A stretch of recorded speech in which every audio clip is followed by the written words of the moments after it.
Hello guys, welcome to day hope. I hope आप सभी का प्रिपरेशन बहुत ही बढ़िया चल रहा है। जैसे आप लोगों को पता ही है कि मैंने हाउ टू बिकम बैंकर्स का एक सेशन स्टार्ट किया है। अगर कोई बच्चा नया है, किस तरह स्टार्ट करना चाहिए क्वांटिटेटिव रीजनिंग, उसके बारे में मैंने डिटेल्स एक्सप्लेन किया हूं। तो आज मैं उसी का ही पार्ट 3 लेकर आया हूं, जो है इंग्लिश के बारे में, जो बच्चों का सबसे ज्यादा डिमांडिंग होता है।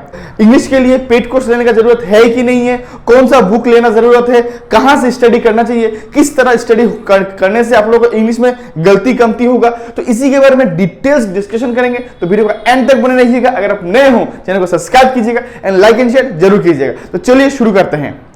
जैसे आप लोगों को पता ही है, एग्जाम में इंग्लिश एक की रोल प्ले करता है। आई बोलेंगे सर क्यों? क्योंकि जो इंग्लिश होता है वो मैक्सिमम बच्चों का प्रॉब्लम होता है। जो इंग्लिश होता है, आउट ऑफ द 100% 90% बच्चों का इंग्लिश में प्रॉब्लम होता है। 10% ऐसे बच्चे हैं जिनका बाय डिफॉल्ट इंग्लिश अच्छा होता है, लेकिन इनका इंग्लिश अच्छा होने का रीजन होता है एक, जो इन बच्चों में वो नहीं देखा जाता। सर वो क्या? वो होता है उनका रीडिंग हैबिट होता है। रीडिंग हैबिट जो होता है वो बहुत ही ज्यादा मायने रखता है। ठीक है, जैसे मैंने आप लोगों को क्वांट एंड रीजनिंग का टोटली मैंने एक बिगिनर, एक जीरो लेवल से किस तरह आप एक मेंस लेवल तो खुद को लेके जा सकते हो, उसके बारे में मैं एक्सप्लेन किया हूं। तो ये जो मैंने प्रोसेस बोला कि आपको पहले फाउंडेशन आपका अच्छा करना पड़ेगा, उसके बाद आप ज्यादा प्रैक्टिस करोगे। जितना अच्छा से आप प्रैक्टिस करोगे उतना ही ज्यादा मार्क्स आने का चांसेस रहेगा। अगर आपका फाउंडेशन स्ट्रॉन्ग से एस्टैब्लिश करना है तो आपको मिनिमम 3 मंथ का जरूरत होगा। 3 मंथ अगर अच्छी तरीके से, अभी आप लोग बोलेंगे सर आप 3 मंथ बोल रहे हो, यूट्यूब में तो ऐसा आता है कि 3 मंथ में एसबीआई पीओ क्लियर हो जाता है, 3 मंथ में आईबीएस पीओ क्लियर हो जाता है। आप तो सिर्फ 3 मंथ में फाउंडेशन बोल रहे हो। देखो, अगर मैं चाहूं तो 1 मंथ में आपका बैंकिंग सिलेबस कंप्लीट करवा सकता हूं, लेकिन एक होता है कंप्लीट करवाना, एक होता है चीजों के बारे में थोड़ा अच्छी तरीके से जानना। ठीक है, तो यहां पे क्या है, देखिए मान लीजिए कि आप एक बिल्डिंग बना रहे हो, तो बिल्डिंग बनाने में थोड़ा सा टाइम तो लगता है। अभी आप वो बिल्डिंग 1 महीने में भी बना सकते हो, 2 महीने में भी बना सकते हो, या 6 महीने में भी बना सकते हो, ये आपके ऊपर डिपेंड है। तो आप अभी किस तरह बनाने से वो बिल्डिंग का फाउंडेशन मजबूत होगा, उसके साथ साथ लॉन्ग टर्म के लिए भी सेफ होगा, ये आपको देखना है। अगर आपने हड़बड़ी में 1 मंथ में बिल्डिंग बना लिया, अगर कल तूफान दे वो बिल्डिंग तो टूट के गिर जाएगा ना। तो मैं वो नहीं चाहता हूं कि आपका तूफान में आपका बिल्डिंग टूट के गिरे। इसीलिए मैं बोल रहा हूं कि जो इनिशियल स्टेज होगा वो आपका फाउंडेशन एक बनाने में ही आपका 2 से 3 महीना आराम से लगेगा। तो यही 2 से 3 महीने में आप अपना जितना भी बेसिक कॉन्सेप्ट होगा, जिसे क्विज देना होगा, सेक्शनल होगा, ये आप तब दे सकते हो, आपका तब एक फाउंडेशन बन जाएगा। यही 2 से 3 महीने में आपको इंग्लिश को लेके चलना है।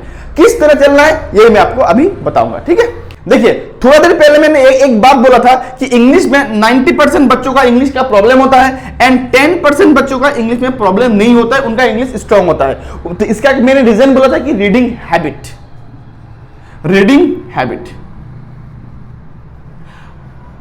तो आज मैं आप लोगों को एक बात बता रहा हूं, अगर आप लोगों को बैंकिंग में इंग्लिश सेक्शन को स्ट्रांग बनाना है, आपको कुछ भी नहीं करना। अगर आप रीडिंग हैबिट आप डेवलप कर पाते हो, उसके साथ साथ अगर आप अच्छी तरीके से चीजों को कॉम्प्रिहेंड कर पाते हो, तो आपको इंग्लिश में अच्छा मार्क्स लाने में कोई भी नहीं रोक सकता। सर कैसे? ये सिर्फ रीडिंग हैबिट एंड कॉम्प्रिहेंशन से हो जाएगा, इतना ही। लेकिन यूट्यूब में तो बोलते हैं कि ग्रामर चाहिए होता है, वोकेबुलरी चाहिए होता है, एंड ये भी बोलता है कि इंग्लिश मतलब एक बहुत ही हार्ड डिफिकल्ट होता है, एसबीआई पीओ का, आईबीएस पीओ का। सब कुछ मैं एक्सप्लेन करूंगा, जो आप लोगों का डाउट्स होता है ना, सब कुछ मैं एक्सप्लेन करूंगा। एंड मेरा खुद पर्सनल एक्सपीरियंस भी मैं आप लोगों से शेयर करूंगा। जब मैं 2016 में मेरा प्रिपरेशन स्टार्ट किया था, मुझे भी यही बोला गया था कि इंग्लिश के लिए आपको बहुत कुछ चीजें जरूरत होता है। इनमें से सबसे इंपॉर्टेंट बोला था मुझे ग्रामर आपको चाहिए ही चाहिए, फर्स्ट बात। दूसरा बोला था कि आपको वोकैब स्ट्रॉन्ग करना है। लेकिन यह बात मुझे कोई भी नहीं बोला था कि आपको कॉम्प्रिहेंशन अच्छा करना है। इसी के लिए मुझे ग्रामर एंड वोकैब, ये अदर चीजों के लिए मुझे इंग्लिश का बुक दे दिया गया था। उसके बाद 2-3 बुकों का नाम बोल दिया गया था। टीचर आकर क्लास तो करवाता था, लेकिन समझ में कुछ नहीं आता था।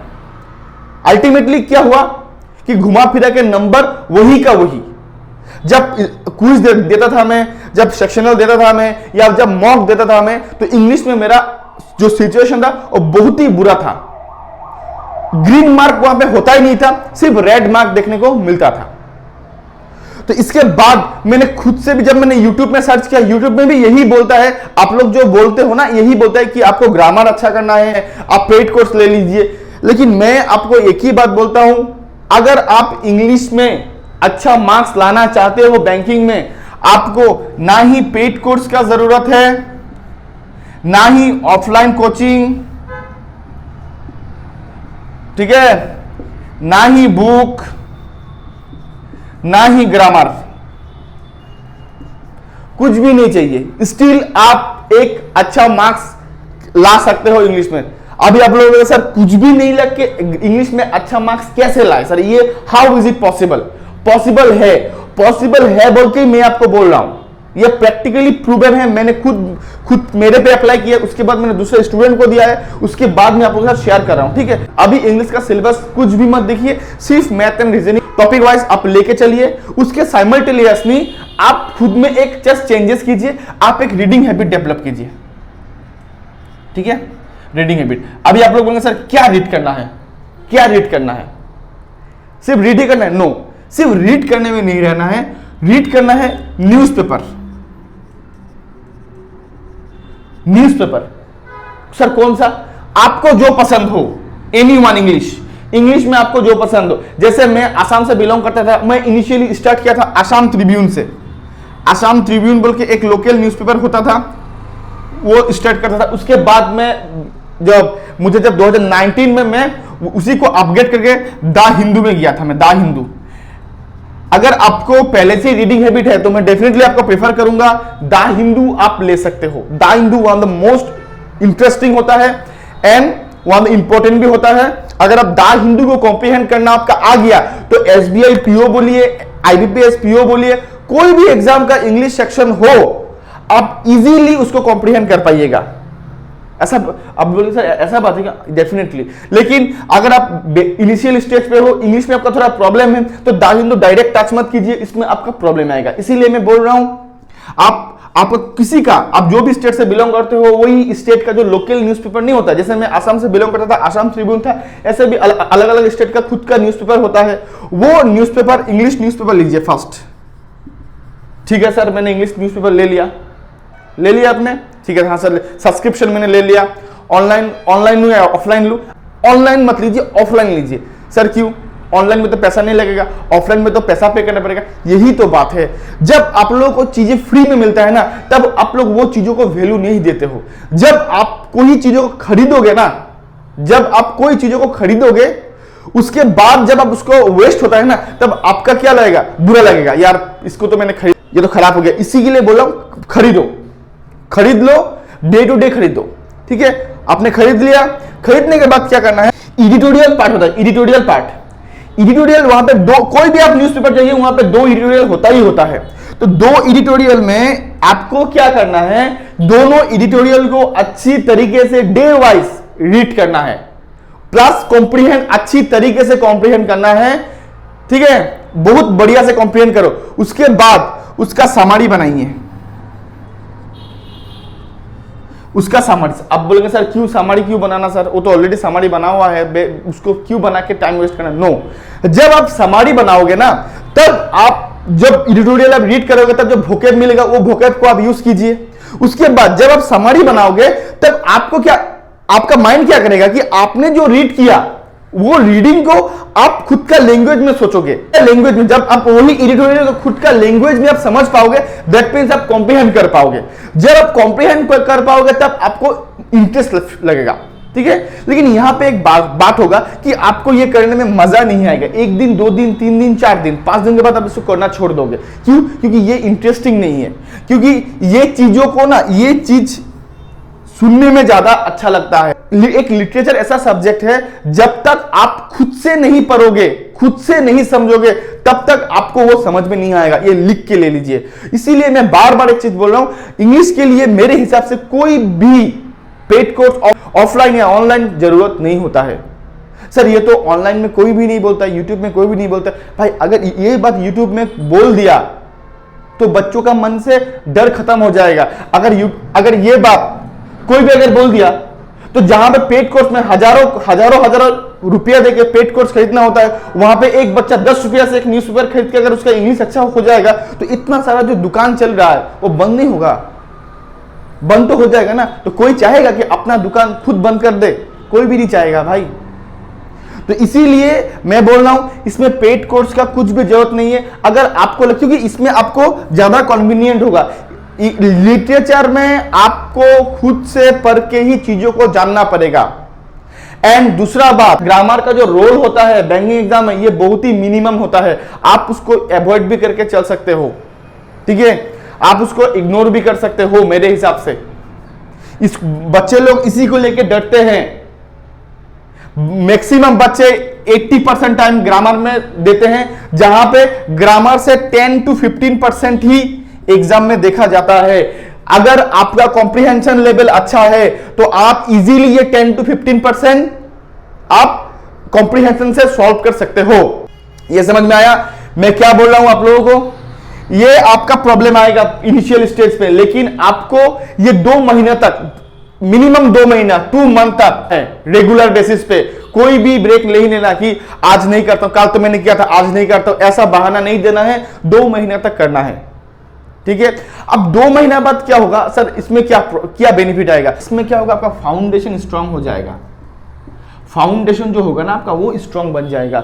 आपका एक कॉम्प्रिहेंशन में कमांड आ जाएगा 2 महीना। अगर 2 महीना ऑनेस्टली अगर आप करते हो तो आपके कॉम्प्रिहेंशन में कमांड आ जाएगा। अभी आप लोग बोलेंगे सर वोकैब कैसे पढ़े, वोकैब तो याद ही नहीं होता है। 500 यूट्यूब में तो आता है 500 वोकैब 600, ये सब बकवास है, इससे कुछ भी नहीं होगा। मैं आपको लिख के दे रहा हूं, ये होगा ही नहीं। वोकैबुलरी आपको किस तरह याद करना है, जब आप कोई भी चीजों को कॉम्प्रिहेंड करोगे तो वोकैब को भी उसी के साथ मिला के उसका मीनिंग को निकालने का कोशिश कीजिए। जिन बच्चों का इंग्लिश अच्छा है उनका वोकैब स्ट्रांग नहीं होता है भाई, उनका रीडिंग हैबिट इतना अच्छा होता है, कॉम्प्रिहेंशन लेवल इतना अच्छा होता है कि उसका सामने कोई भी वर्ड आप दे दे, वो वर्ड को क्या करता है, वही सेंटेंस के साथ कॉम्प्रिहेंड करके उसका मीनिंग निकाल देता है। अगर आपको विश्वास नहीं होता है, आपका फ्रेंड में अगर कोई भी है जिसका इंग्लिश अच्छा है, उसको आप पर्टिकुलरली एक वर्ड देके देखिएगा, माइट भी वो उसका आंसर नहीं बोल पाए, उसका मीनिंग नहीं बोल पाए, लेकिन अगर वही वर्ड आप उसका एक सेंटेंस के साथ दीजिए, वो उसका मीनिंग निकाल देगा, क्योंकि उसका कॉम्प्रिहेंशन लेवल अच्छा है। इंग्लिश में अगर अच्छा मार्क्स लाना है, आपको कॉम्प्रिहेंशन अच्छा करना पड़ेगा। एंड कॉम्प्रिहेंशन ओनली अच्छा होगा जब आप खुद से रीड करोगे। बहुत बच्चे क्या करते हैं, सुबह उठ के हिंदू एडिटोरियल कोई एनालिसिस कर रहा है, वो देख लेते हैं, उसमें से बेनिफिट जीरो बेनिफिट होगा, जीरो बेनिफिट, कुछ भी बेनिफिट नहीं होगा, कुछ भी बेनिफिट नहीं होगा, जस्ट वेस्ट ऑफ टाइम। जब तक आप वो चीज खुद से नहीं पढ़ते हो, ये मैथ एंड रीजनिंग नहीं है, क्वांट एंड रीजनिंग नहीं है कि आप कोई आपको पढ़ा रहा है आप उससे हो जाएगा, नो, कुछ भी काम नहीं होगा, आपको खुद से स्टडी करना है, ठीक है। ये 2 महीने तक जो आप उसका समरी जो नहीं बनाओगे, समरी को अच्छी तरीके से स्टडी करना है कि आपने जो समरी बनाया इसको और भी अच्छा कर सकते हैं क्या आप। जब आप एक चीजों को देखोगे इसमें और भी क्या मैं मॉडिफाई कर सकता हूं, डेली 1 to 2 आवर्स इसको दिया कीजिए, ठीक है। जब आप चीजों को समझ पाओगे ना, मैं और भी अच्छा कर सकता हूं, इसमें और भी अच्छा लिख सकता हूं, इसमें और भी अच्छा लिख सकता हूं, आप फर्स्ट डे का एंड मान लीजिए 60 डेज वाला, ये दोनों को कंपेयर कीजिएगा, आपको दोनों में बहुत ज्यादा डिफरेंस देखने को आएगा। एंड इंसान आप वही रहोगे, जस्ट अपने थोड़ा सा एक हैबिट चेंज होगा जिसमें आपको इतना कुछ फायदा मिल जाएगा। उसके बाद आप कुछ देना शुरू कीजिए। यूट्यूब में इतना एजुकेटर आप लोगों से लाखों करोड़ों कमा रहा है, तो आप लोग जाइए उनका फ्री मटेरियल यूज कीजिए भाई। अगर वो फ्री है उसके लिए पेड क्यों करना। अगर आपको प्रॉब्लम हो रहा है वेबसाइट में, मैं डिस्क्रिप्शन में मेरा टेलीग्राम चैनल का लिंक दे दूंगा, वहां पे मेरे से जुड़िए। कौन सा वेबसाइट से अच्छा रहेगा, कौन सा में आपको अच्छा कंटेंट मिलेगा, मैं वो भी आप लोगों को बोल दूंगा, ठीक है। लेकिन आप लोगों को जस्ट टेलीग्राम चैनल ज्वाइन कर लीजिए, ठीक है। वहां से आप क्विज दीजिए, आरसी का क्विज दीजिए, उसके बाद आप इडियो डिटेक्शन का क्विज दीजिए, उसके बाद जो भी आपका है, उसके बाद आप चीजों को देखिए ना। उसके बाद अगर आपको इंप्रूवमेंट नहीं आता है, उसके बाद मुझे बोलिएगा कि सर आपने तो बोला लेकिन मेरे को तो कुछ भी इंप्रूवमेंट नहीं आया। लेकिन ये एक पेशेंस का काम है। क्वांट एंड रीजनिंग में क्या होगा, आप जब टॉपिक वाइज करोगे तो आप इमीडिएटली उसका इंप्रूवमेंट देख पाओगे आप क्योंकि वहां पे एक टॉपिक सेपरेट होता है, लेकिन इंग्लिश का आपको ओवरऑल देखने को मिलेगा। इसीलिए इंग्लिश में इंप्रूवमेंट में थोड़ा सा टाइम लगता है बॉस। लेकिन इसी में बच्चे क्या होता है, इंपेशेंट हो जाते हैं, इंपेशेंट होकर लगता है कि वो जो कर रहा है वो गलत कर रहा है, लेकिन नहीं होता है। वो उसी चक्कर में पेड कोर्स खरीद देता है, बुक खरीद लेता है, जो मैंने भी किया था, मैंने भी गलती किया था। लेकिन मैं ये आप लोगों को बार बार बोल रहा हूं, ये सारा चीज मैंने भी किया था, इसमें से मुझे 4 to 5% बेनिफिट आया और कुछ भी नहीं बेनिफिट आया। जब मैंने द हिंदू का एडिटोरियल पढ़ना स्टार्ट किया ना, सच बोलूं विद इन 1 ईयर मेरा इंग्लिश इतना अच्छा इंप्रूवमेंट हुआ, इतना अच्छा मेरा नंबर आने लगा। मतलब 3 4 5 मुझे मार्क्स मिलता था, वहां पे मुझे 17 18 मार्क्स मिलने लगा। ठीक है, तो मेरे लिए वो बहुत ज्यादा था, मतलब ठीक है। और मैक्सिमम बच्चों का शायद यही होता है। अगर पीओ में आपका 17 18 मार्क्स आ रहा है, आई थिंक बहुत बढ़िया है भाई, अगर आपका इंग्लिश में प्रॉब्लम है तो। ठीक है, ये आप करना है। उसके बाद जब 2 and 2.5 मंथ आपका रेगुलर हैबिट बन जाएगा, उसके बाद आपको क्विज स्टार्ट करना है। क्विज दीजिए, सेक्शनल दीजिए, क्योंकि 3 महीना बाद 2 से 3 महीना बाद आप आराम से मॉक स्टार्ट कर सकते हो। अगर आपका फाउंडेशन स्ट्रांग हो गया तो सकते हो। जब आप मॉक दोगे, इसमें भी इंग्लिश सेक्शन को भी आप अच्छी तरीके से अटेम्प्ट कीजिए, वहां पे देखिए कितना नंबर आ रहा है। अगर वहां पे भी प्रॉब्लम आ रहा है, कौन सा सेक्शन में प्रॉब्लम आ रहा है, कौन सा पार्ट में प्रॉब्लम आ रहा है, वो देखिए, उसी हिसाब से काम कीजिए। इसी तरह अगर आप करते हो, डेफिनेटली आपको बेनिफिट मिलेगा। मैं आपको एक चीज गारंटी के साथ बोलता हूं, अगर आपका कॉम्प्रिहेंशन लेवल अच्छा कर पाते हो, इफ आपका कॉम्प्रिहेंशन लेवल अच्छा है, तो आपको इंग्लिश में एक अच्छा मार्क्स लाने के लिए कोई भी नहीं रोक सकता। ये मेरा वर्ड है, ये आप लिख लीजिए। ना ही इसके लिए पेड कोर्स चाहिए, ना ही इसके लिए ऑफलाइन चाहिए या बुक ना ग्रामर में। ये बात मैं आज बार बार ये बोल रहा हूं, अब ये नोट डाउन कर लीजिए। अगर आप सोच रहे हो कि ये चीजों से आपका इंग्लिश अच्छा होगा, तो आप गलत सोच रहे हो। उतना इफेक्टिव आपका नहीं है यहां से, जब तक आप खुद से स्टडी नहीं करोगे। ये स्टडी करने में आप लोगों को प्रॉब्लम होगा, अच्छा नहीं लगेगा, क्योंकि ये कंफर्ट जोन है ना, ये अनकंफर्ट जोन है, यही प्रॉब्लम आ जाएगा। ठीक है, तो मेरे हिसाब से इंग्लिश के लिए इससे बेस्ट उपाय और कुछ भी नहीं है, जो आप टोटली फ्री ऑफ कॉस्ट कर सकते हो। अगर आप में डेडिकेशन है, अगर आप में इच्छा है, तो मैं आपको एक बात बोलता हूं, आप डेफिनेटली फ्री ऑफ कॉस्ट आप एग्जाम क्लियर कर सकते हो। जस्ट चीजों को समझना पड़ेगा। जब 2-2.5 महीना बाद आपका जब फाउंडेशन बन जाएगा, उसके बाद आप YouTube में वीडियो भी देख सकते हो, किस तरह सॉल्व, आरसी किस तरह सॉल्व कर सकते हैं, क्लोस्टर्स किस तरह सॉल्व करना चाहिए, उसके बाद आपको एरर डिडक्शन किस तरह सॉल्व करना चाहिए। इसका एक बेसिक, जस्ट आपका बेसिक नॉलेज आप ले लीजिए। उसके बाद आप उसी को अपना क्विज, सेक्शनल, मॉक इसमें अप्लाई कीजिए। डेफिनेटली 100% आपको बेनिफिट मिलेगा ही मिलेगा। लेकिन आपको इसके लिए यहाँ पे ऑनेस्ट होना पड़ेगा, आपको यहाँ पे जेन्युइन होना पड़ेगा। अगर आप यहाँ पे जेन्युइन नहीं होगे, तब आपको फायदा नहीं मिलेगा, ये गारंटी है। ठीक है, आई होप आज आप लोगों को मेरा जो 3rd पार्ट है ये भी पसंद आया होगा। अगर पसंद आया तो चैनल को जरूर सब्सक्राइब कीजिएगा एंड लाइक एंड शेयर जरूर कीजिएगा। ठीक है, तो आज के लिए बस इतना ही। Till then, goodbye, thank you.